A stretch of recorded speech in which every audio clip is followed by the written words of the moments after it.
Alors pourquoi est-ce que j'ai intitulé cette matinée La Méditerranée, un système migratoire complexe? Parce que en analysant les flux migratoires depuis quelques années à une échelle mondiale, j'ai fini par être convaincu que la migration c'était un système. C'est-à-dire pour qu'il y ait, les gens ne vont pas n'importe où, n'importe quand, sans décision préalable. Et pour qu'il y ait migration, il faut qu'il y ait des liens. S'il n'y a pas de lien, il n'y a pas de mobilité. Et aujourd'hui, selon les observateurs, disons, de tout ce qui se passe dans le monde, des grands enjeux mondiaux, on serait entré dans la deuxième grande vague migratoire du monde contemporain. La première se situant entre les années 1850 et 1930. Alors à l'époque, c'était surtout des Européens qui partaient. Ils étaient déjà partis depuis très longtemps, puisque les Européens sont partis pour coloniser, également pour convertir, pour faire du commerce, pour découvrir, etc.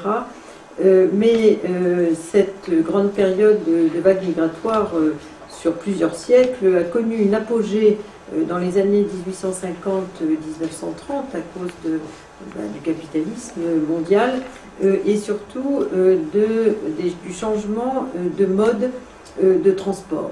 C'est-à-dire que le passage qui a été étudié d'ailleurs par un certain nombre d'observateurs et d'historiens, comme par exemple Klaus Bade, qui a fait un livre sur l'Europe en mouvement, par exemple un historien allemand, Aristide Zolberg, qui a travaillé sur les États-Unis, un livre qui s'appelle Une nation sur mesure, ont étudié ce phénomène des transports comme facteur essentiel, et c'est pour ça que j'introduis sur cette thématique, parce que vous allez voir que ça va nous suivre tout au long de cette journée, les transports qui ont beaucoup influé sur cette mondialisation des migrations européennes, surtout entre 1850 et 1930, parce qu'on est passé progressivement du bateau à voile au bateau à vapeur. Et ça, c'est une révolution, non seulement technique, mais c'est une révolution pour les migrations. Parce que désormais, la migration devenait moins coûteuse et surtout les compagnies de bateaux devaient rentabiliser leurs investissements. Et donc on a eu à travers toute l'Europe, mais bien sûr aussi au-delà, des rabatteurs, des gens qui faisaient de la pub, comme on dirait aujourd'hui, pour essayer de convaincre les gens de vendre leurs économies et de tenter leur chance ailleurs. Et ça explique le succès des grands ports comme Hambourg, comme Le Havre, comme d'autres aussi, Bordeaux, etc., d'où on partait vers l'Amérique latine, Naples pour l'Italie, Gênes également.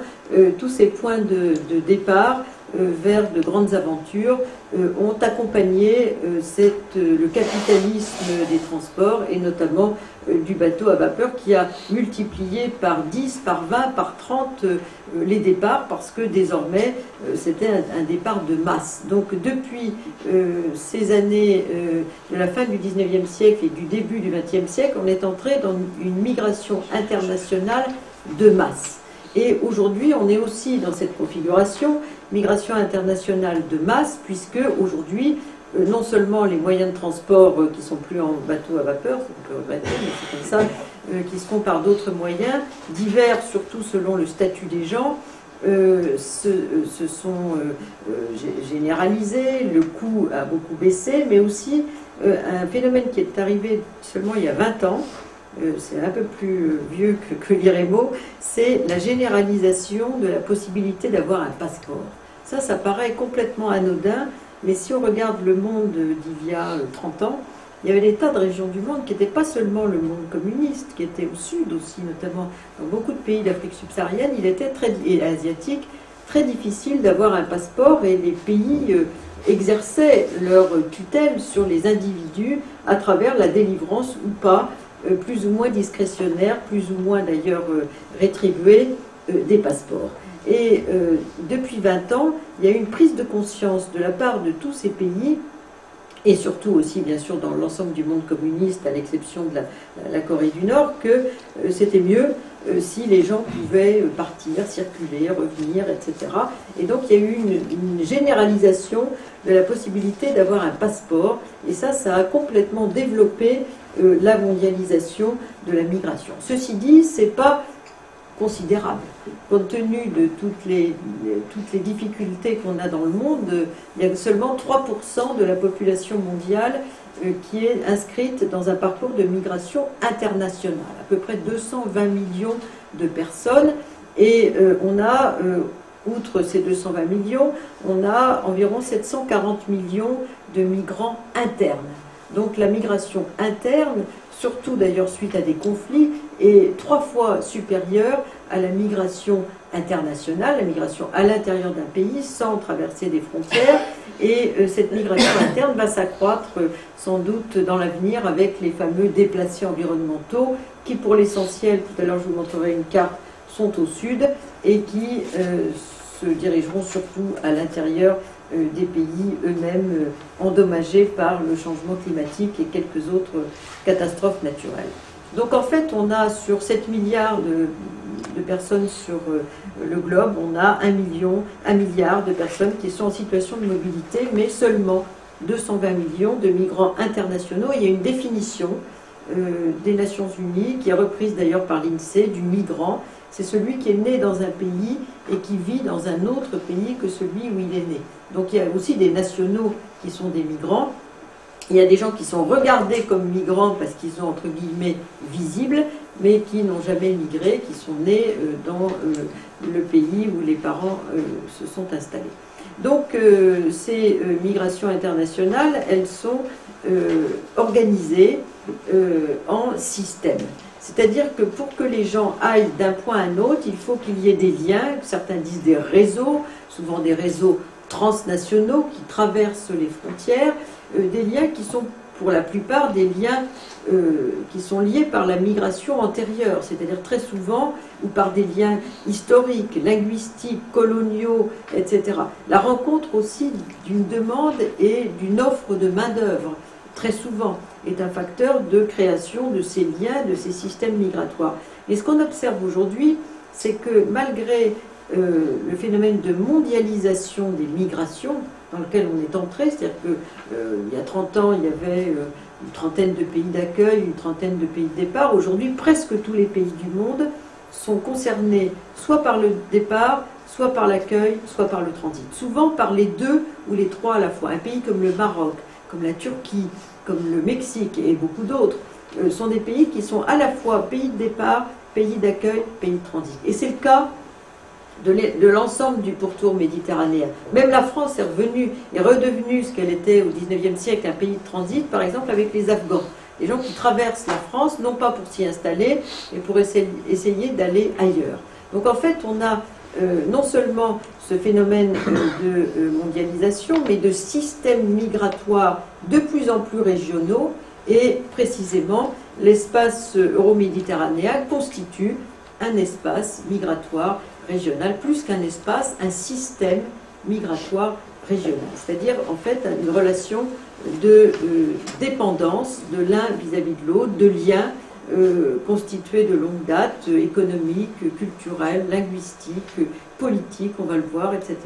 Et tout ça constitue un système migratoire international. Il y en a beaucoup dans le monde. Hein. Tout à l'heure, je vais vous en montrer, mais je voudrais partir de la raison essentielle de ces migrations qui sont la recherche d'un futur plus avantageux que celui que l'on a. Aujourd'hui, les gens sont reliés aussi avec la télévision, les téléphones portables, l'Internet, et quand ils ont l'électricité et toutes autres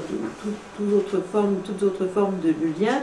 Et aujourd'hui, il y a peu de gens qui sont complètement coupés du monde et satisfaits de leur sort. Et aujourd'hui, beaucoup de gens dans le monde refusent la fatalité qui consiste à être né dans un pays pauvre et mal gouverné. Et ça, c'est un phénomène assez récent en réalité. Et de plus en plus, pour l'instant, ce ne sont pas les plus pauvres qui partent. Ce sont des gens qui ont déjà des réseaux, des liens, une économie, un projet, etc. quand les plus pauvres partiront, ce qui n'est pas encore le cas pour l'instant, on aura encore plus de migration. On commence à le voir un petit peu dans certains endroits d'Amérique latine, les Indiens du Mexique par exemple, mais ce n'est pas généralisé. Mais ce que l'on constate, c'est que ces inégalités du développement humain, qui sont présentées sur cette carte, sont le facteur essentiel de la migration. Facteur essentiel, les inégalités du développement humain, pour revenir très brièvement sur ce phénomène, c'est une tentative de quantification d'inégalités qui a été proposée par le prix Nobel d'économie Amartya Sen et qui propose essentiellement 3 critères qui sont croisés sur ces cartes, qui sont d'abord l'espérance de vie à la naissance, ensuite le niveau d'éducation et ensuite le niveau de vie. Et si on croise ces 3 critères, on a cette carte qui pointe particulièrement l'Afrique subsaharienne parmi les régions les plus frappées par les inégalités du développement humain. Donc plus on va vers le rouge, plus on est dans cette inégalité, plus on va vers le vert foncé, plus au contraire on est dans des pays plus privilégiés. Alors, je vous parlais donc de la mondialisation des migrations, mais de ces systèmes migratoires. On les voit un peu s'esquisser à travers les flèches, puisqu'on voit par exemple que l'Amérique du Nord et du Sud constitue en tant que tel un système migratoire. C'est-à-dire qu'aujourd'hui, il y a plus de migrants dans les pays d'Amérique du Nord et du Sud, par exemple les États-Unis, le Canada, les grands pays d'accueil du Sud que sont le Venezuela, l'Argentine, le Brésil, le Chili, plus de migrants qui viennent du continent américain que de migrants qui viennent d'ailleurs. Donc là, on est dans un système de régionalisation de plus en plus marqué, avec une sorte de complémentarité, surtout main-d'œuvre et potentiel démographique d'un côté, manque de main-d'œuvre et de l'autre, et vieillissement partiel de la population. Et on a donc ce phénomène, par exemple aujourd'hui aux États-Unis, sur 40 millions de personnes qui sont nées à l'étranger. Aux États-Unis, on ne compte pas le nombre d'étrangers, puisqu'on a, enfin on le compte, mais ce n'est pas dans les statistiques migratoires, ils s'intéressent surtout aux personnes qui sont nées à l'étranger, puisque beaucoup obtiennent rapidement la nationalité. On compte les gens qui sont nés à l'étranger, qui vivent aux États-Unis, donc 40 millions d'après les derniers chiffres, et sur ces 40 millions, la moitié sont nés dans un pays américain. Ce qui n'était pas vrai il y a 30 ans, où il y avait encore beaucoup plus d'Européens, par exemple, parmi ces nouveaux venus. C'est encore plus vrai en Amérique latine. La plupart des migrants des pays d'Amérique latine vers les pays d'Amérique latine sont des gens qui viennent d'Amérique latine, essentiellement des pays andins. Donc là, on a une sorte de système migratoire qui s'est constitué et qui est soutenu par des liens économiques, mais des liens institutionnels. Le Mercosur, par exemple, en Amérique du Sud, l'ALENA, qui inclut peu de clauses sur la migration, mais qui crée un système de circulation des biens entre le Mexique, le Canada et les États-Unis, et toute une série de liens économiques et d'accords divers qui font que, précisément, l'Amérique latine est arrimée aux États-Unis et au Canada en termes de migration. Alors, l'Europe, et je vais y revenir avec la rive sud de la Méditerranée, constitue un autre système migratoire très ancien, sans doute le plus ancien du monde, mais aussi aujourd'hui soutenu par à la fois des demandes de main-d'œuvre, une situation démographique qui favorise ces mobilités, une situation économique également, politique parfois, et puis également des liens historiques, coloniaux, linguistiques, culturels, etc., très forts entre la rive nord et la rive sud de la Méditerranée. Autre système migratoire qui se constitue, l'Afrique du Sud avec ses voisins. C'est un micro-système migratoire, puisque l'Afrique du Sud, pendant très longtemps, a attiré la migration qui venait surtout de la partie qui se trouve au-dessous de l'équateur. Et aujourd'hui, on a ce pôle d'attraction en Afrique, comme le Maghreb est aussi un autre pôle d'attraction pour l'Afrique subsaharienne, mais pour d'autres raisons aussi qu'on va voir. Et puis on a le monde russe, par exemple, les populations du Sud-Caucase et d'Asie centrale fonctionnent dans un espace migratoire extrêmement dense, facilitée d'ailleurs par des possibilités de libre circulation qui ont été mises en place par la Russie pour les courts séjours, et l'ensemble de ces pays peut circuler librement pendant 3 mois vers la Russie pour essentiellement des raisons de main-d'œuvre et éventuellement des raisons démographiques. Donc il y a un vrai espace migratoire dans le monde russe qui est soutenu par le soviétisme, un mode de vie et la langue. Alors ces populations sont surtout parlent une langue plus proche de celle de la Turquie et sont essentiellement pour grande partie de culture musulmane. Autre système migratoire, les pays du Golfe avec la rive sud de la Méditerranée, mais aussi avec le Pakistan, avec une partie de l'Asie du Sud-Est. Donc là aussi on a un système migratoire qui est essentiellement une migration de main-d'œuvre, mais soutenu aussi par d'autres liens qui peuvent être des liens religieux, des liens linguistiques, culturels, qui font fonctionner ce système qui s'étend jusqu'à la Corne de l'Afrique, puisque c'est un pôle d'attraction pour également l'Érythrée, la Somalie, le Yémen. L'Asie du Sud-Est, là aussi, un très grand pôle, donc un très grand système migratoire, un très grand pôle aussi pour toute la région, avec 2 géants démographiques, la Chine et l'Inde, et puis des pays d'attraction forts comme le Japon, l'Australie, Taïwan, Hong Kong, la Corée du Sud, etc. Donc en fait, le monde est entré dans une mobilité forte, mais aujourd'hui une mobilité qui est de plus en plus régionalisée en systèmes migratoires, qui sont des forme de complémentarité qui explique que les gens vont vers des pôles précis, qui sont des pôles d'attraction, et malgré la mondialisation, on a le renforcement plutôt de ces pôles que leur dislocation depuis ces 20 dernières années. Par exemple, on a 50 millions à peu près de Chinois dans le monde. La plupart d'entre eux sont en Asie du Sud-Est, même s'ils sont bien aussi ailleurs dans le monde. C'est vrai aussi pour les Indiens, etc., comme on va le voir brièvement. Alors revenons à notre sujet qui concerne l'espace migratoire euro-méditerranéen et le système migratoire qui a été constitué pour revenir là-dessus et expliquer pourquoi le système fonctionne. Plus ou moins bien, puisque un système, c'est à la fois une réalité et puis éventuellement un accompagnement institutionnel. Et vous verrez ce matin, mais surtout cet après-midi, que les institutions ont à peu près 30 ans de retard par rapport au système migratoire euro-méditerranéen qui s'est constitué. Alors d'une part, on a une situation démographique très caractéristique, puisque l'Europe est entrée dans une phase de vieillissement démographique. Ça a été mis en avant par le rapport des Nations Unies de 2000 sur les migrations de remplacement, qui pointait l'Europe, la Russie, le Japon, les pays qui sont en vert sur la carte, et puis qui pointait aussi d'autres situations, notamment la rive sud de la Méditerranée, notamment de la Méditerranée occidentale, qui est entrée dans une phase de transition démographique.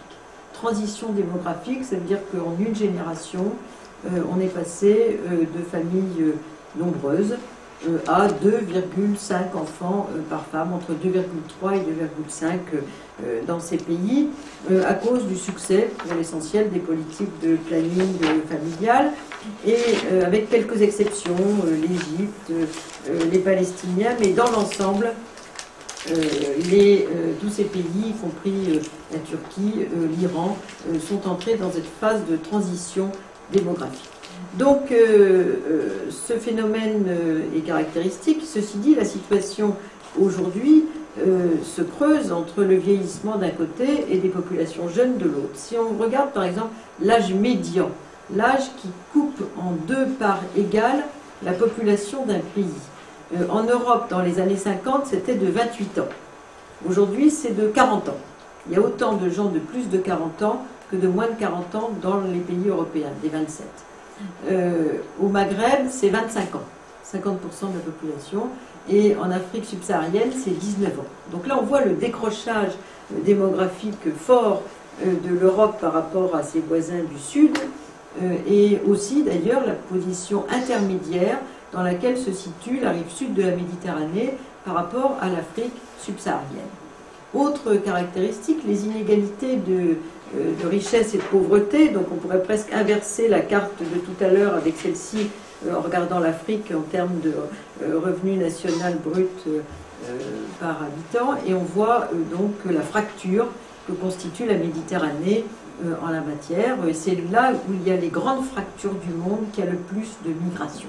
Parce que la migration, c'est toujours un facteur d'atténuation des fractures. Les hommes ont toujours été rationnels dans leur comportement et dans l'ensemble, par leur mobilité précisément, ils atténuent les crises potentielles et les grands affrontements qu'il peut y avoir en termes de richesse et de pauvreté. Donc la Méditerranée est un lieu de passage, comme la frontière entre le Mexique et les États-Unis, comme la frontière entre l'Europe des 27 et les autres États à l'Est, et comme en Asie du Sud-Est, la frontière entre précisément le Japon, l'Australie et puis les pays insulaires qui sont autour. Donc en fait, la Méditerranée est un espace de fracture, mais aussi un espace de mobilité, d'interconnaissance, etc. Ce qui explique que précisément un système migratoire se soit institué à ce niveau depuis longtemps.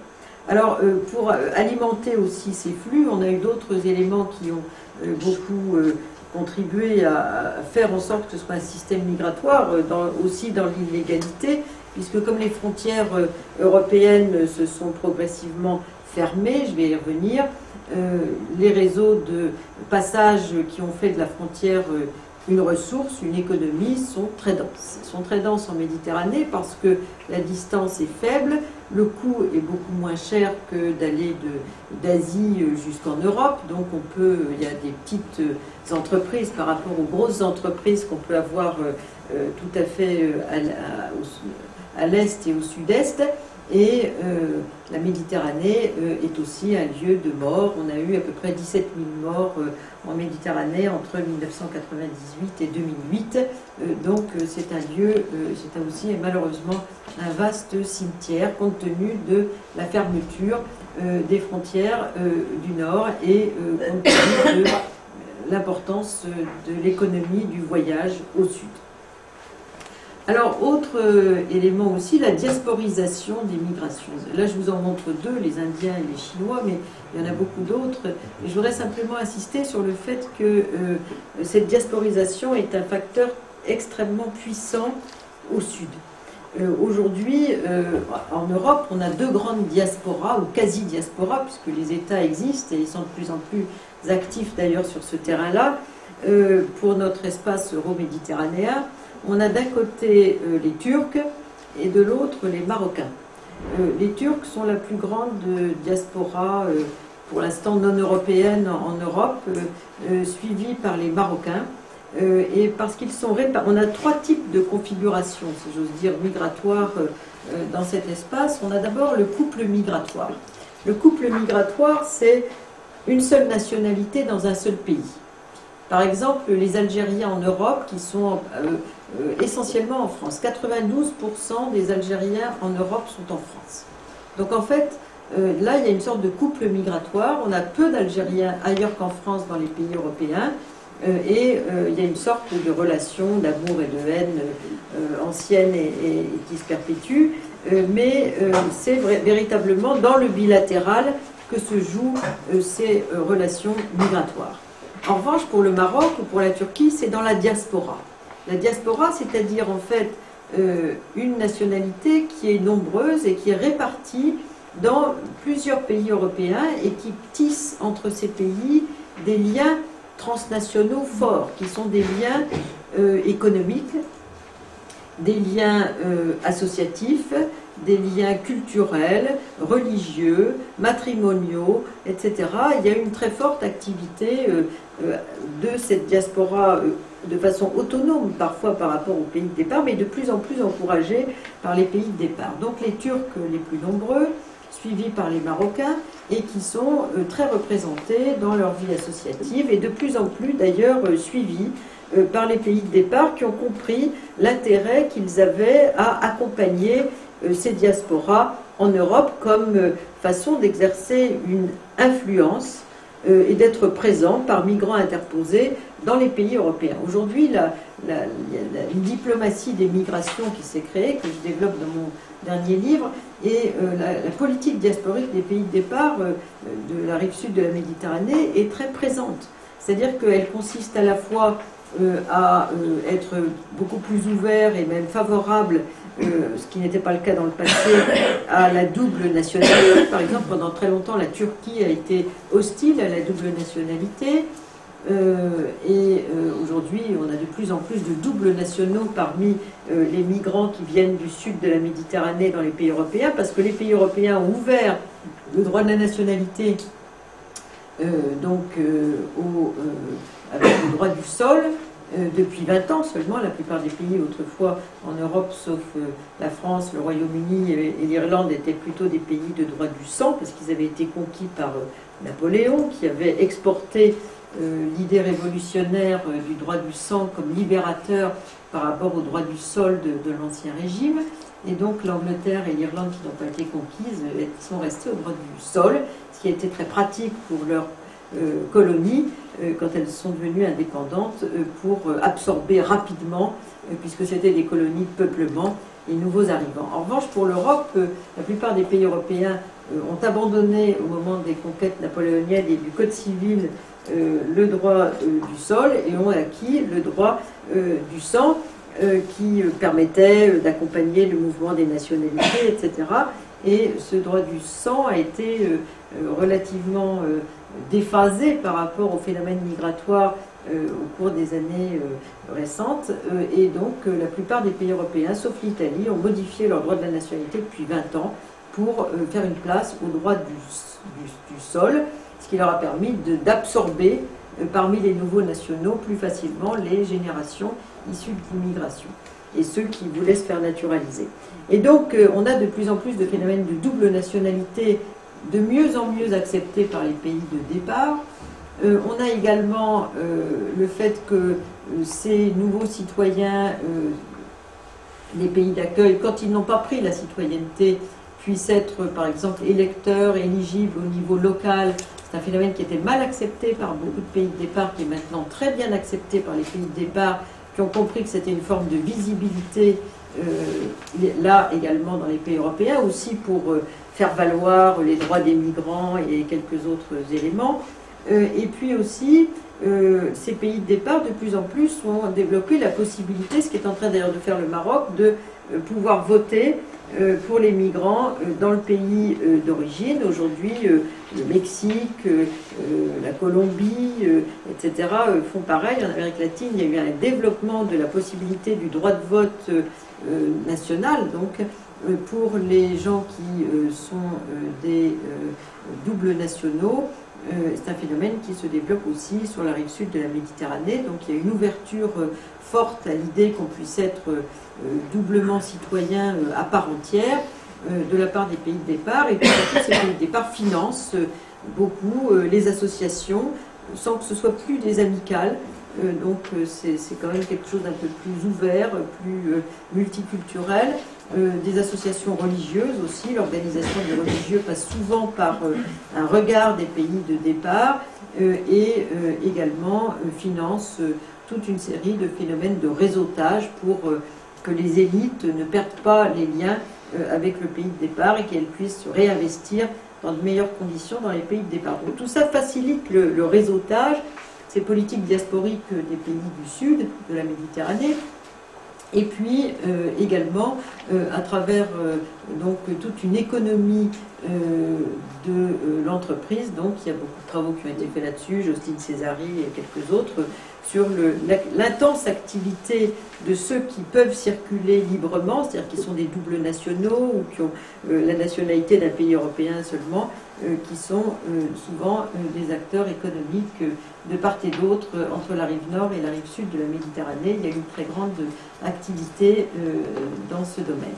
Donc en fait, ces diasporas sont très actives et aujourd'hui, ce sont des acteurs très importants de l'échange, de la circulation en Méditerranée, surtout quand les gens ont des statuts confortables. C'est-à-dire soit qu'ils aient la nationalité d'un pays européen, soit qu'ils aient des titres de séjour de longue durée ou la possibilité de circuler avec des visas entrées multiples pour les commerçants, les élites, etc. Donc ce que l'on constate, c'est que plus les gens finalement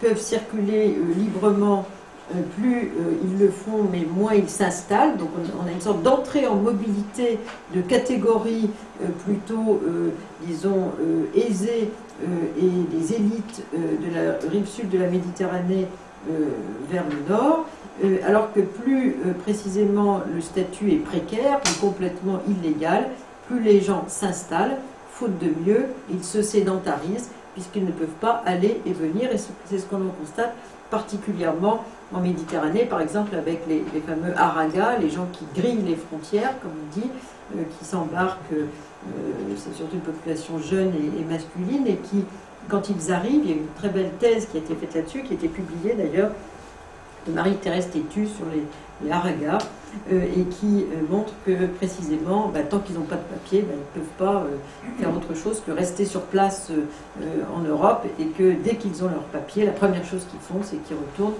chez eux et ils vont essayer de continuer à circuler si leur statut s'améliore.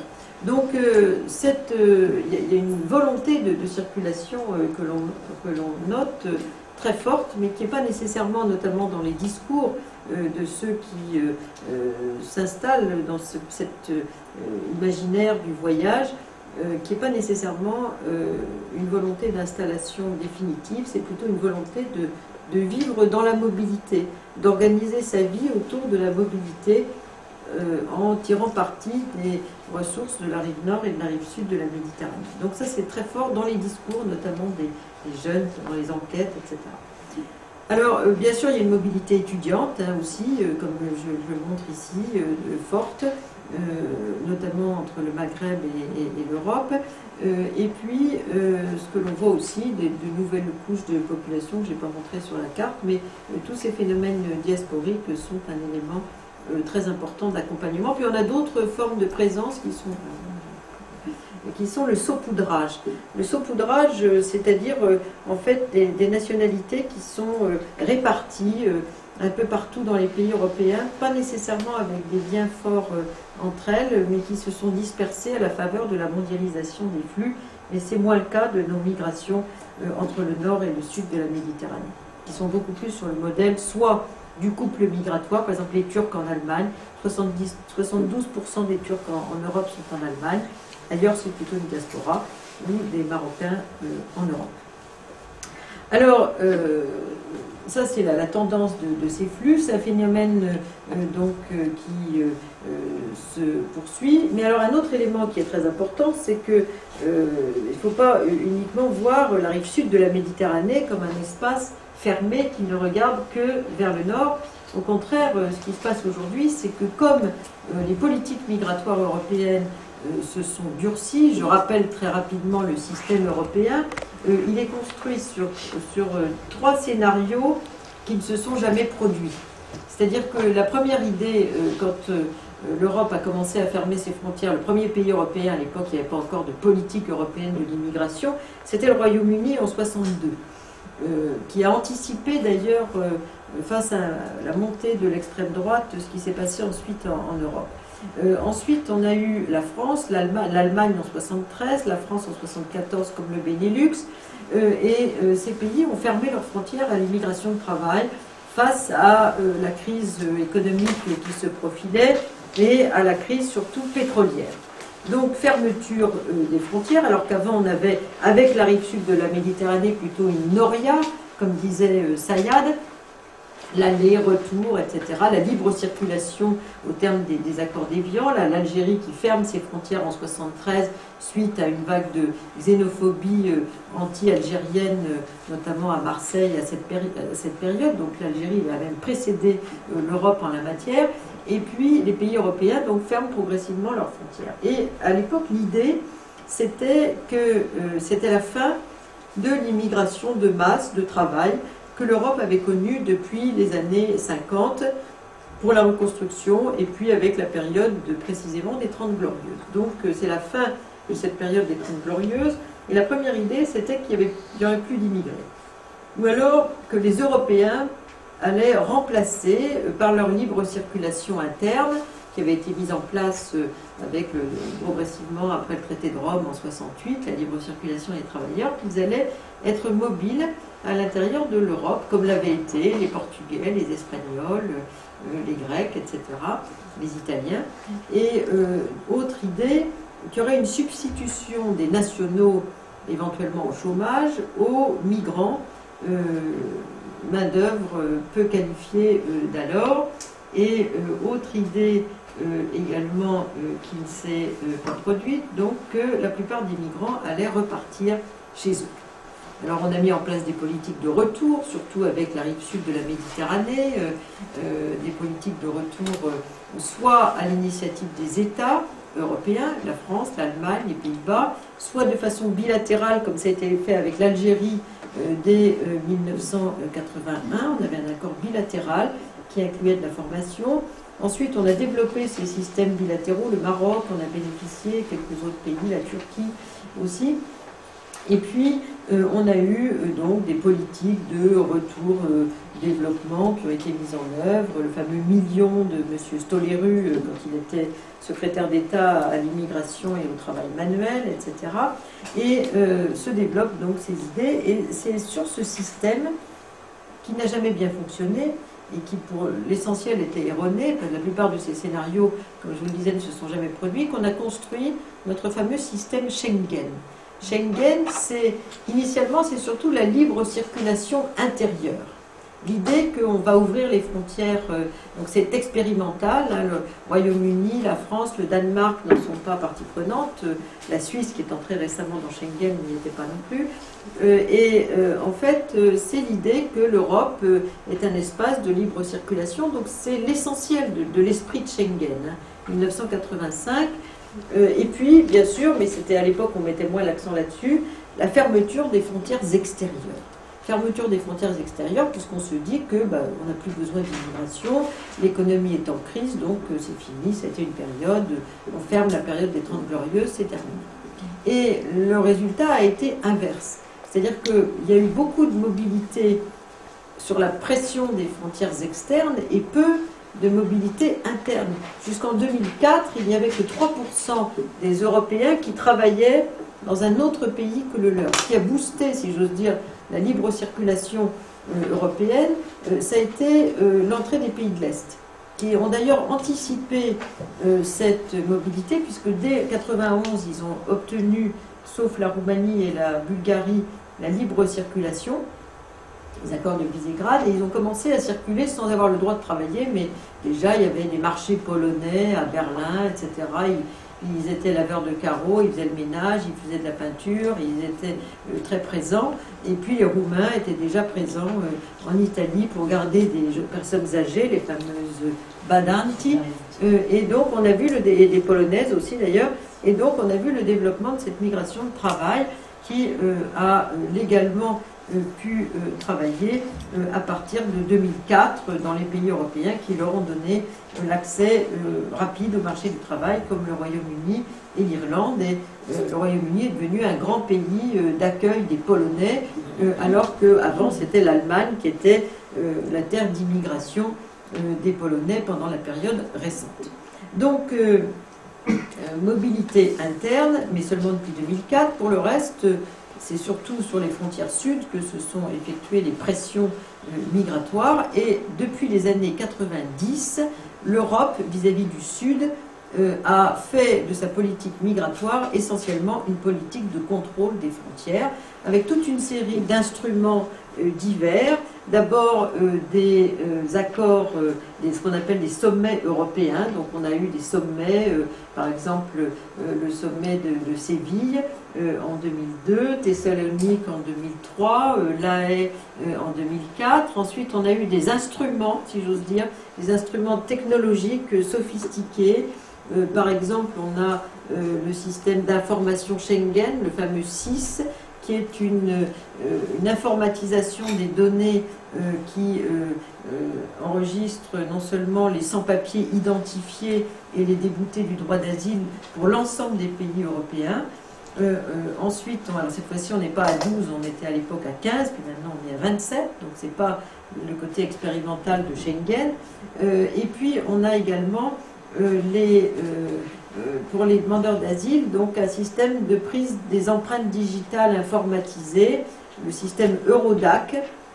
Et ce système, donc, c'est aussi pour contrôler les gens qui demanderaient 2 fois l'asile, ou les gens qui auraient été déboutés et qui redemanderaient l'asile, etc., qui demanderaient l'asile dans plusieurs pays en même temps. Donc c'est pourquoi les jeunes, par exemple de Sangatte, souvent se brûlent les doigts pour pas être identifiés dans les systèmes informatiques. On a aussi un système de repérage des bateaux à distance qui a été expérimenté par l'Espagne, qui s'appelle le système intégré de vigilance externe, le CIVE. Et puis on a Frontex, donc mise en place en 2005, et qui est une mise en commun des forces de police des pays européens pour le contrôle externe des frontières. Et Frontex, c'est pas seulement la rive sud de la Méditerranée, mais c'est l'essentiel, mais aussi dans des endroits beaucoup plus lointains où se niche, si j'ose dire, l'Europe, c'est-à-dire du côté des Comores, de la Guyane, etc. Il ne faut pas oublier que la moitié de nos reconductions à la frontière en France sont faites dans ces territoires où les journalistes sont beaucoup moins présents et les associations de défense des droits de l'homme. Donc en fait, l'Europe se barricade, l'asile aussi se restreint, puisqu'à partir de 90, l'Europe s'est dotée d'un système de plus en plus strict pour le droit d'asile. Elle s'est défini un droit d'asile à l'intérieur du droit des Nations Unies de l'asile, la Convention de Genève de 1951. Donc on a le système de Dublin. Dublin, c'est l'asile tel qu'il est défini par les Européens à l'intérieur du système du droit d'asile, donc avec des critères plus stricts, c'est-à-dire par exemple la notion de pays sûr, la notion, c'est-à-dire un pays d'où on vient qui est considéré comme sûr, d'où on ne peut pas demander l'asile, la notion de pays tiers sûr, la notion de demande manifestement infondée, donc directement arrêtée à la frontière avec reconduction systématique. Également le développement de l'asile interne, c'est-à-dire l'idée que les gens sont mieux à rester chez eux dans une zone protégée, même si le pays est en guerre civile, qu'à venir demander l'asile dans un autre pays, donc notion d'asile interne. Et puis également l'impossibilité entre les pays européens de demander l'asile d'un pays européen à un autre, ce qu'on appelle l'amendement Aznar, donc qui a été décidé en 1997, surtout pour les Basques, mais qui a joué pour limiter la demande d'asile roumaine, donc une fois que la Roumanie est entrée dans l'Europe des 27, et quelques autres situations du même genre. Donc en fait, on est dans le sécuritaire, c'est l'essentiel de l'esprit de la politique migratoire, et ça a des répercussions considérables sur l'espace euro-méditerranéen, sur toutes ces modalités de circulation que l'on a vues. Alors d'une part, le résultat de tout cela, c'est quand même, c'est pour illustrer une très grande diversité des pays européens face aux migrations. Les cartes ne sont plus à jour, il y aura un nouvel atlas en 2012, donc c'est juste pour montrer simplement les très grandes inégalités de situation. On a des pays qui ont 7 millions d'étrangers comme l'Allemagne et d'autres qui en ont quelques milliers, et pas seulement d'ailleurs en stock, mais si on regarde en proportion, le Luxembourg a 40% d'étrangers, la Suisse 30%, et puis la Finlande par exemple 2%. Donc de très grandes inégalités de situation dans un système qui se veut unifié. Et en fait, l'Europe essaye, mais n'ose jamais aller jusqu'à essayer de définir une politique migratoire euro-méditerranéenne. Il y a eu plusieurs tentatives.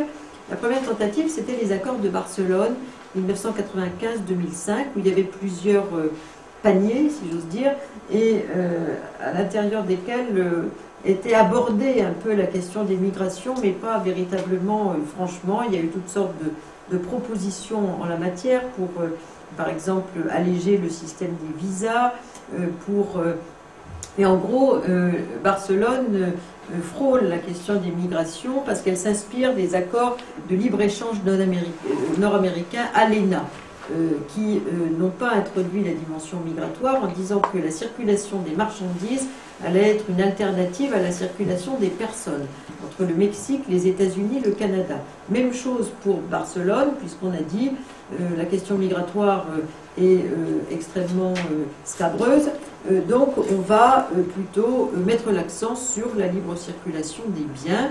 Et après quelques tergiversations, finalement, la migration, dont on continue à parler dans les réunions, disons, autour des accords de Barcelone sur l'Euro-Méditerranée, était quand même fortement évitée et masquée dans des politiques de développement. Donc on évite Barcelone, de parler des migrations dans Barcelone, on évite également de parler des migrations dans l'Union pour la Méditerranée, qui est quasiment morte, mais quand elle a été lancée en 2008, il y avait l'idée initiale qu'il fallait trouver un contenu à cette Union pour la Méditerranée, qui était une sorte de réponse, de tentative de proposition au non qui était affirmé par la France à l'entrée de la Turquie dans l'Union européenne. Donc on a inventé l'Union pour la Méditerranée. Et puis, après discussion et tergiversation, le thème de l'immigration a été évacué parce qu'on considérait que c'était un sujet trop sensible. Et donc, on a préféré parler de l'eau, de l'énergie, du nettoyage de la Méditerranée, etc., mais pas du tout des migrations. Donc on évite dans ce... Même si la question des migrations revient en permanence, puisque chaque fois qu'en général, un président de la République, par exemple français, va en Algérie ou ailleurs, des visas, ça fait partie des slogans que l'on trouve le plus souvent.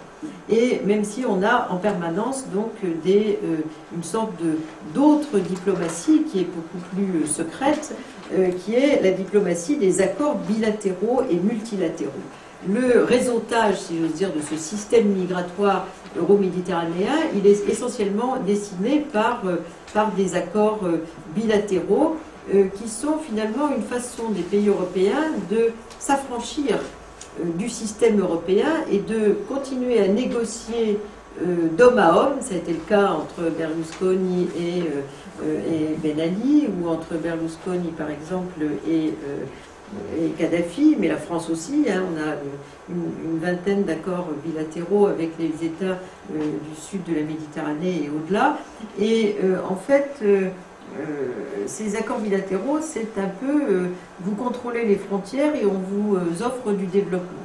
Ou si vous voulez des titres de séjour pour vos très qualifiés, il faut que vous contrôliez les frontières pour les sans-papiers qui viennent chez nous. Donc il y a des cadeaux aussi qui sont échangés. Par exemple, il y avait une autoroute en Libye qui devait aller de la Tunisie jusqu'en Égypte, qui était l'échange qui était proposé par l'Italie à ce que la Libye soit le portail migratoire de l'Europe. La Libye devait contrôler tous les candidats à l'asile venant du sud, se proposant de migrer comme demandeurs d'asile vers l'Europe. Donc le filtrage devait être fait par la Libye, ce qui a permis d'ailleurs à la Libye de retrouver pendant un temps une sorte de virginité politique vis-à-vis des pays européens. On avait conclu de nombre d'accords bilatéraux avec les pays européens, avec la France, avec l'Italie, avec d'autres pays européens, de même que le Maroc a de nombreux accords, et beaucoup de ces pays, la Tunisie, etc. On a vu d'ailleurs le fonctionnement un peu défectueux de ces accords bilatéraux avec les événements de la révolution de Jasmin, et qui a porté quelques milliers seulement de personnes vers l'Europe au printemps dernier, puisqu'on a vu non seulement un différend franco-italien sur le système de Schengen. Certains disaient qu'il faut sortir du système de Schengen, et puis on avait une sorte d'affrontement entre le système politique migratoire européen d'un côté, donc Schengen, enfin tous les accords, Dublin, etc., et puis de l'autre côté, les accords bilatéraux. Et c'était une façon de voir un petit peu comment finalement ces deux systèmes politiques fonctionnaient parallèlement. Ce qu'on a vu, c'est que dans le différend franco-italien à propos des gens qui étaient arrivés à Lampedusa, à qui l'Italie avait donné des laissez-passer qui étaient l'équivalent de l'asile territorial, la France a dit nous on a supprimé l'asile territorial depuis la loi de 2003 sur l'asile, et donc on ne reconnaît pas ces gens, ils n'ont pas de statut, alors qu'ils avaient un titre de séjour qui leur permettait de circuler pendant 3 mois en Europe. Donc, mais l'autre aspect aussi, c'était finalement ces pays ont signé avec nous des accords, comme une fois que le chef est parti, eh bien, les autorités de police ne sont pas nécessairement zélées pour contrôler les frontières, puisque c'était plutôt des accords intuitu personnés que des accords qui véritablement engageaient l'ensemble du pays. Et on a vu des cas, mais plus au sud qu'en Méditerranée, par exemple le Mali, où sous la pression des migrants, un accord franco-malien qui demandait au Mali de reprendre ce qu'on appelle les accords de réadmission, de reprendre les sans-papiers qui viennent de ce pays, n'a pas été signé parce que les Maliens disaient que le pays vendait ces migrants pour d'éventuelles, parfois chimériques, propositions de développement. Donc, les migrants, parfois, ont un impact sur la gestion de ces accords bilatéraux.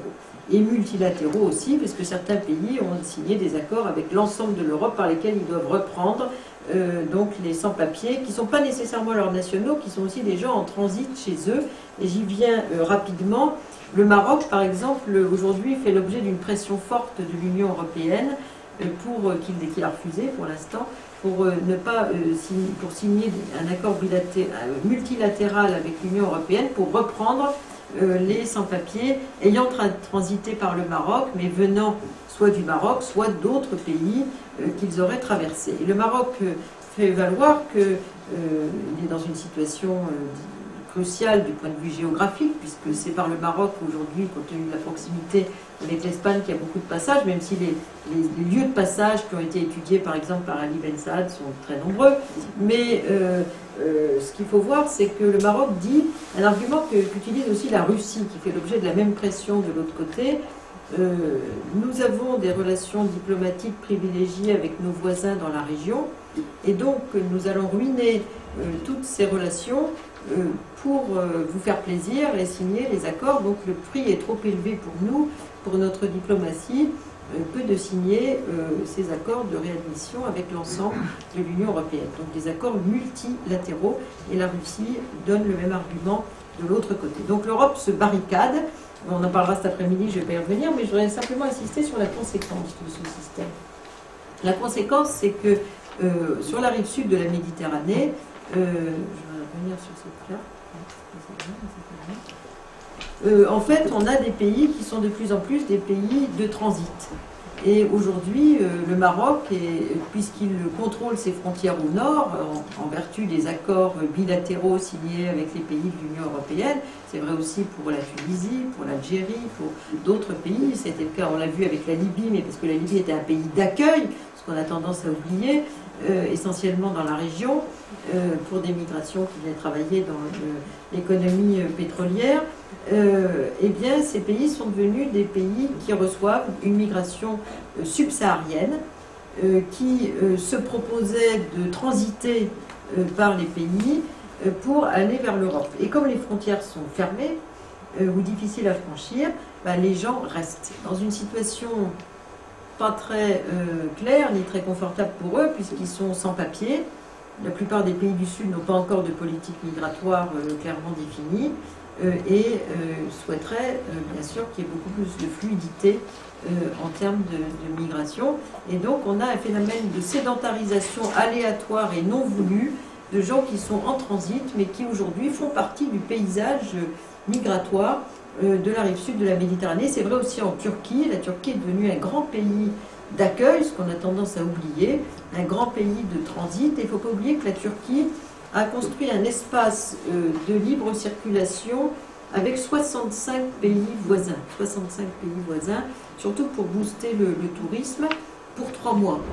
Et donc cette situation fait que la Grèce avait menacé, il y a à peu près 1 an, de construire un mur en trace pour prévenir ces migrations qui transitent par la Turquie, en disant nous on ne peut plus donc contrôler l'ensemble des gens qui transitent par la Turquie. Donc la Turquie est devenue un grand pays de migration aujourd'hui, départ, accueil, transit, et également donc on a toute une situation très précaire dans les îles, parce que les îles de la Méditerranée sont des régions fragiles à contrôler, Malte, les îles grecques.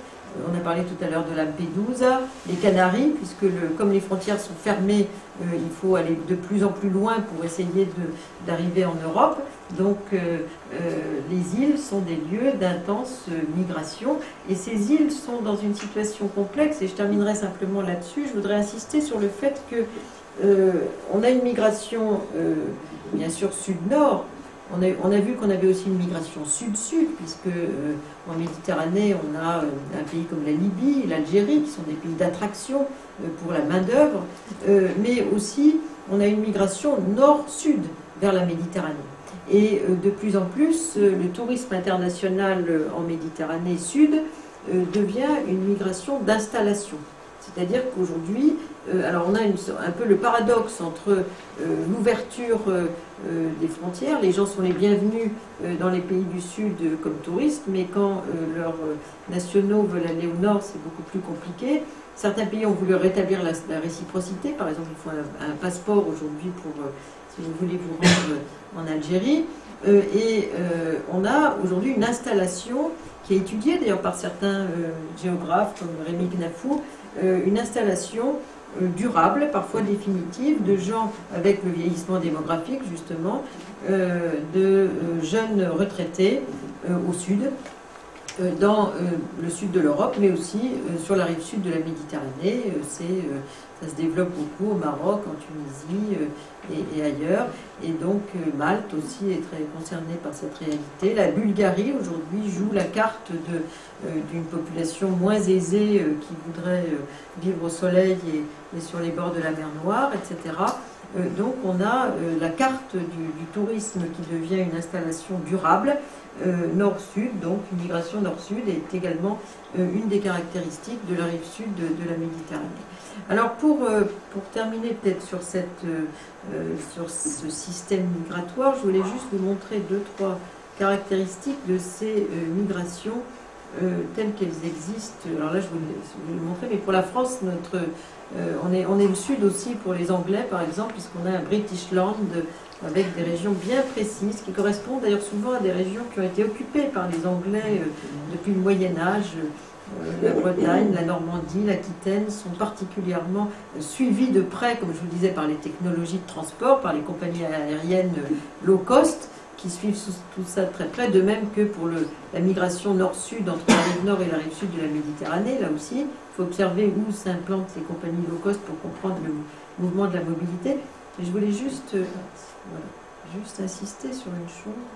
Alors là, sur les pays du sud de l'Europe, parce qu'ils ont, malgré cette entrée dans un système migratoire, disons, balisé par des réseaux, balisé par des accords bilatéraux, par toutes sortes des accords de main-d'œuvre aussi. Il ne faut pas oublier que l'Europe, dans sa demande de main-d'œuvre, bien qu'elle ait fermé les frontières pendant 30 ans, a conclu de nombreux accords de travail avec les pays de la rive sud de la Méditerranée, mais aussi avec des accords avec des pays du sud de l'Europe, notamment pour lutter contre l'immigration clandestine. Malgré cela, on a des systèmes d'influence qui sont divers en termes de migration.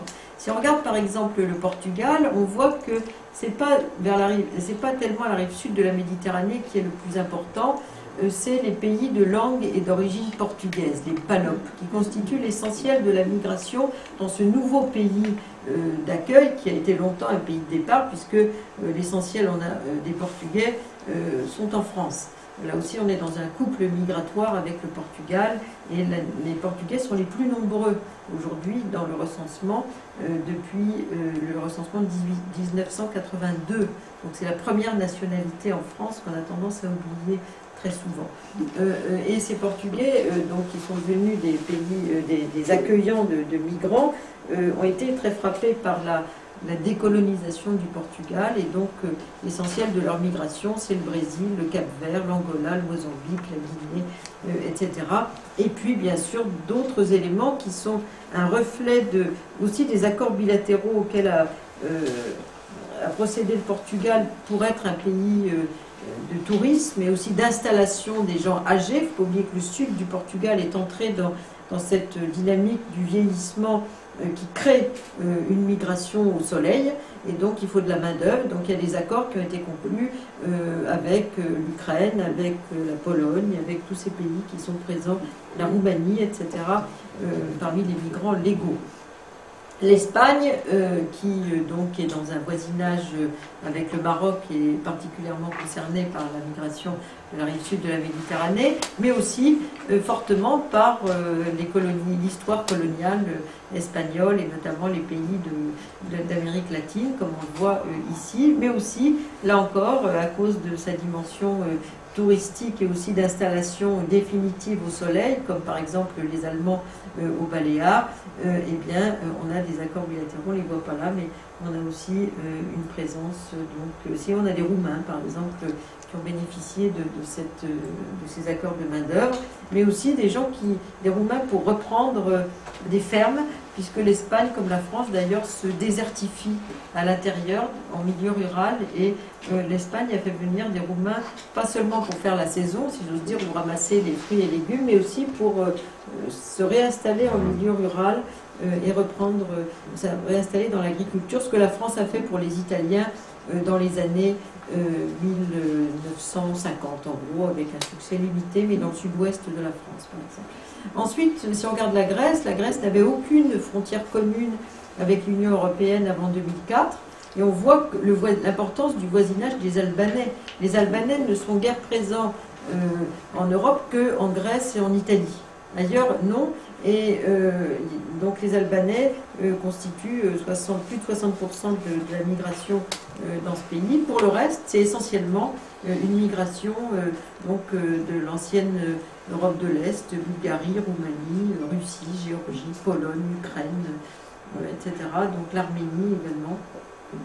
Donc une situation assez commune pour les pays de la rive sud de la Méditerranée qui deviennent des pays d'accueil et de transit, tout en restant des pays de départ, et une situation assez commune pour les pays du sud de l'Europe qui sont entrés tous en même temps à partir des années 85 dans une ère de grande migration, alors que c'était des pays de départ, mais avec des spécificités quand même très fortes d'un pays à l'autre. De même, on a vu ces spécificités entre la Libye et la Tunisie. On a vu que la Libye était un grand pays d'immigration, et on a vu le reflux de ces migrants libyens qui travaillaient en Libye, donc avec la crise politique au printemps dernier. Donc on voit très bien la différence des situations de pays à pays également sur la rive sud de la Méditerranée. Alors pour terminer sur cette thématique, je voudrais juste insister sur 2-3 éléments. Le premier élément, c'est qu'aujourd'hui, dans cette logique de système migratoire, se dessinent timidement des tentatives, alors d'une part une tentative de gestion mondiale des migrations, mais c'est peut-être pas le lieu d'en parler, sauf s'il y a des questions, mais aussi une tentative de gestion de ces systèmes migratoires à l'échelle régionale. Et aujourd'hui, on a 22 systèmes migratoires régionaux institutionnels qui existent. La plupart d'entre eux ne fonctionnent pas à cause des crises politiques, de la peur, de ceci, de cela, mais très souvent, il y a une tentative aujourd'hui de réactiver ces systèmes régionaux. Il n'y en a pas pour l'instant entre la rive nord et la rive sud de la Méditerranée. Il y a quand même une réflexion là-dessus, je vous l'ai dit, Barcelone, l'Union pour la Méditerranée, quelques autres dialogues, les 5+5 l'envisageaient aussi, donc ça fait partie du débat, si j'ose dire, mais on en a d'autres à proximité. On a par exemple bien sûr l'Europe, qui est le seul système qui fonctionne pour les Européens. Pour les autres, il y a quand même beaucoup à redire sur la gestion des migrations non européennes, mais pour l'Europe, la constitution d'un système de circulation régionale fonctionne. Le marché nordique du travail également, qui inclut aussi des pays qui ne font pas partie de l'Europe des 27, comme la Norvège et l'Islande. mais on a à proximité d'autres systèmes. Par exemple, on a la CEDEAO, la Communauté des États de l'Afrique de l'Ouest, qui sont 15 États, et qui, dont la Mauritanie s'est retirée il y a peu de temps d'ailleurs, et qui ont essayé et qui essayent de relancer cette idée d'ouverture des frontières à l'intérieur de l'espace de l'Afrique de l'Ouest pour précisément faciliter les échanges, le commerce, la migration, l'économie, etc. Les situations politiques ont fait que beaucoup des frontières initialement prévues comme ouvertes se sont refermées, notamment le conflit du Sahara occidental et quelques autres sujets qui fâchent. Également, l'AQMI a justifié des politiques de contrôle plus sécuritaires. Et un autre élément également qu'il faut introduire, c'est que pour ce qui est du Maghreb, donc l'Union du Maghreb arabe qui a été lancée aussi, est quasiment moribonde, elle est morte même, et avant d'avoir véritablement existé, et ça aurait pu être l'espace, disons l'expérimentation d'un espace de libre circulation entre les pays qui n'a pas fonctionné.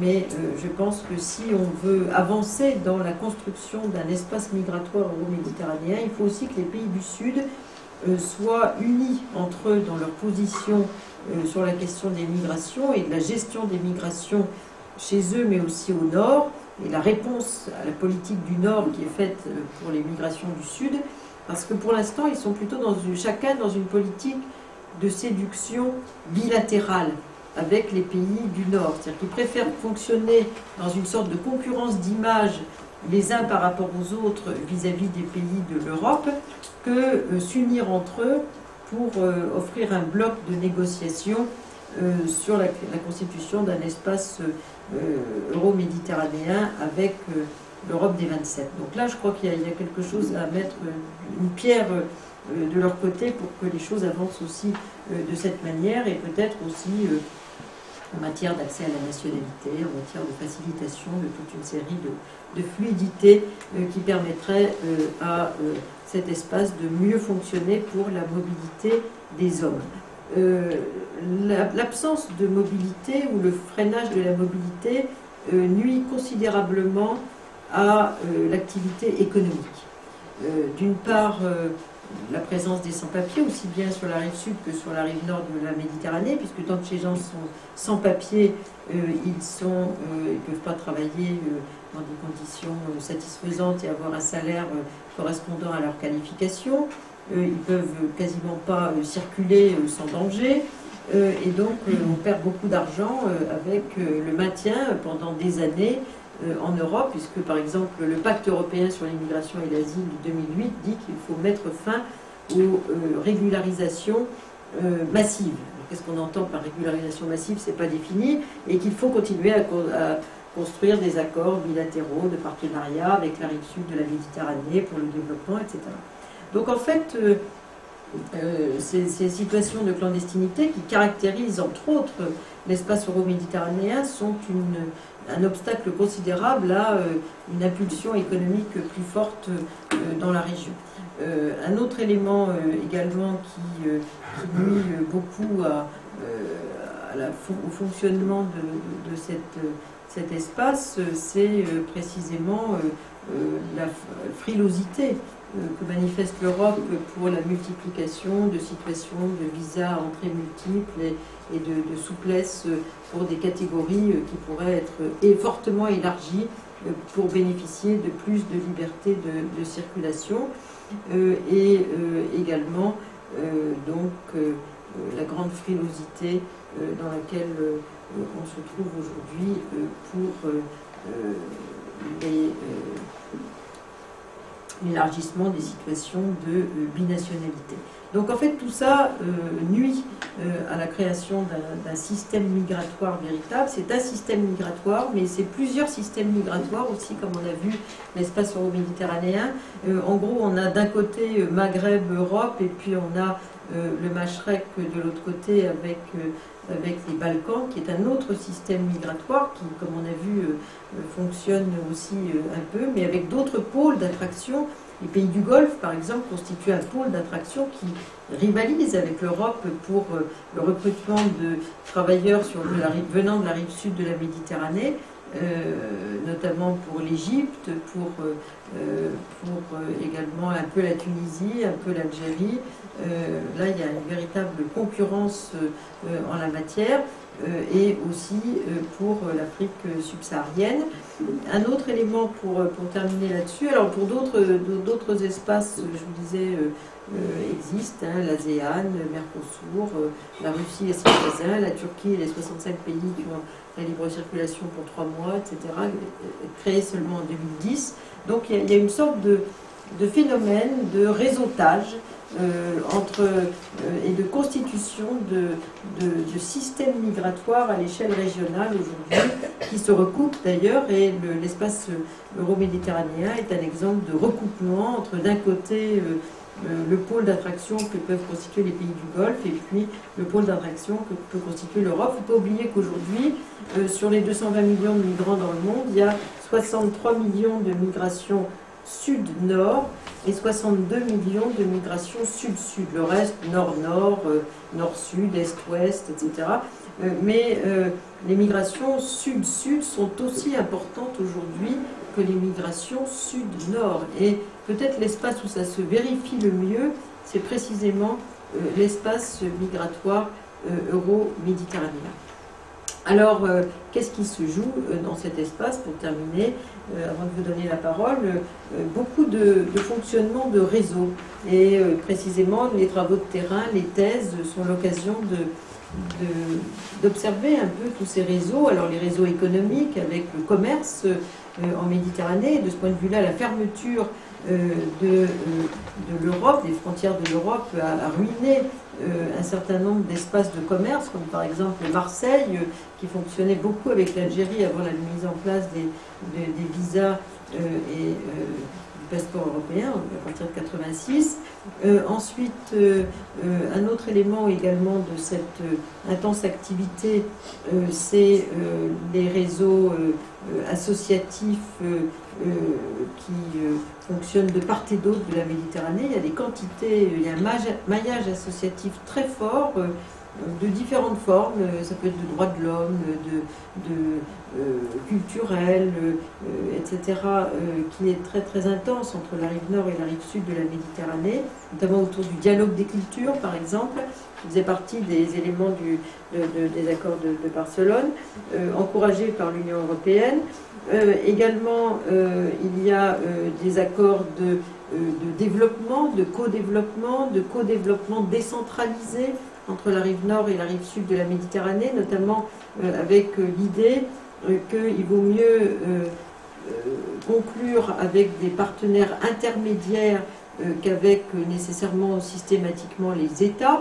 Donc il y a toute une activité municipale, par exemple, qui fonctionne avec les grandes villes de migration de l'Europe et des villes du Sud pour des échanges de savoir-faire techniques ou culturels entre la rive nord et la rive sud de la Méditerranée. Si vous vous promenez en banlieue parisienne, vous verrez que beaucoup de ces villes ont des réseautages municipaux très actifs avec la rive sud de la Méditerranée en termes de coopération décentralisée, ce qui est aussi une ouverture forte pour ces banlieues.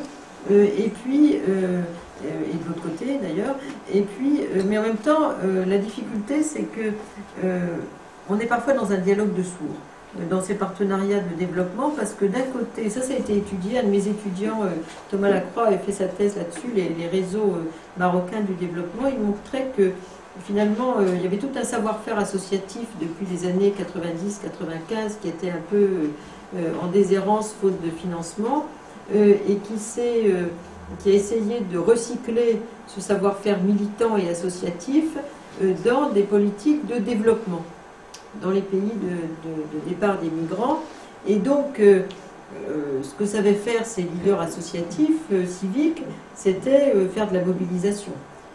Faire du développement, c'est plus compliqué. Donc déjà, il y avait une certaine difficulté, mais beaucoup, moi je connais des quantités de gens, même individuellement, qui se sont orientés vers précisément les associations des deux rives, le dialogue des cultures, le développement au sud, des projets de développement, etc., sur la rive sud de la Méditerranée.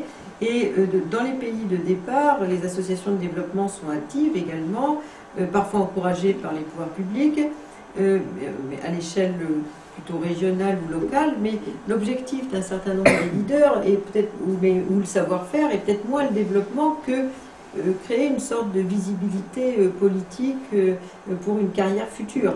Donc finalement, ce qu'on voit dans les travaux qui ont été faits, c'est que le développement est un peu oublié, bien que les associations s'appellent associations de développement, par rapport à d'autres objectifs qui sont soit recyclage d'un savoir-faire associatif d'un côté, de l'autre côté émerger comme force d'expression, de participation, de visibilité politique autour d'une cause noble, mais finalement le développement est un peu l'alibi qui cache d'autres énergies. Donc une certaine difficulté à mettre en œuvre ces partenariats euro-méditerranéens de développement, aussi bien à l'échelle régionale qu'à l'échelle locale dans les faits, même s'il y a beaucoup d'initiatives, des initiatives aussi de réseautage des élites, par exemple, pour qu'elles ne perdent pas les liens avec le pays d'origine. Par exemple, le Maroc est très actif là-dessus, le Conseil de la communauté des Marocains de l'étranger fait beaucoup dans ce domaine. La Turquie aussi. Le Premier ministre turc, il y a 2 ans, s'était exprimé à Cologne devant un parterre de jeunes Turcs, ce qui avait été pas très bien vu d'ailleurs par les autorités allemandes, pour essayer de créer, raviver les liens avec ces Turcs qui sont aussi des Allemands, qui sont aussi des électeurs en Allemagne et en Turquie, donc ils peuvent aussi, aux yeux des Turcs, plaider la cause de la Turquie dans l'Europe. Et puis, pour d'autres types de réseaux moins connus, mais néanmoins très actifs, les réseaux familiaux et matrimoniaux. Une jeune chercheuse qui s'appelle Claire Autor-Dorier a étudié de très près les réseaux transnationaux matrimoniaux entre la Turquie et l'Allemagne, la France, etc. et montre que précisément, là aussi, à travers précisément l'attraction d'avoir la nationalité européenne, se joue beaucoup de stratégies matrimoniales de ce côté-là, et donc on a un réseautage, là encore, très puissant. Donc tout ça pour dire que la Méditerranée est vraiment un espace migratoire fortement, disons, restreint dans cette intense activité par la politique européenne, ce qui crée d'ailleurs de nouvelles migrations sur la rive sud de la Méditerranée à cause de la politique de fermeture des frontières de l'Europe, et aussi parfois de fermeture des frontières entre les pays de la rive sud de la Méditerranée eux-mêmes, dans un système où aujourd'hui la mobilité elle se fait plus au sud finalement qu'en Méditerranée, puisque la mobilité elle vient du continent africain. J'ai peut-être une petite carte à vous montrer. Il y a une intense mobilité aujourd'hui dans le continent africain. En un siècle, entre 1950 et 2050, il sera passé de 70% de ruraux à 70% d'urbains. Donc ça donne une idée des changements de la région. Également, il y a eu énormément de conflits politiques. On n'a pas beaucoup de chiffres sur les migrations parce que ces pays n'en donnent pas toujours.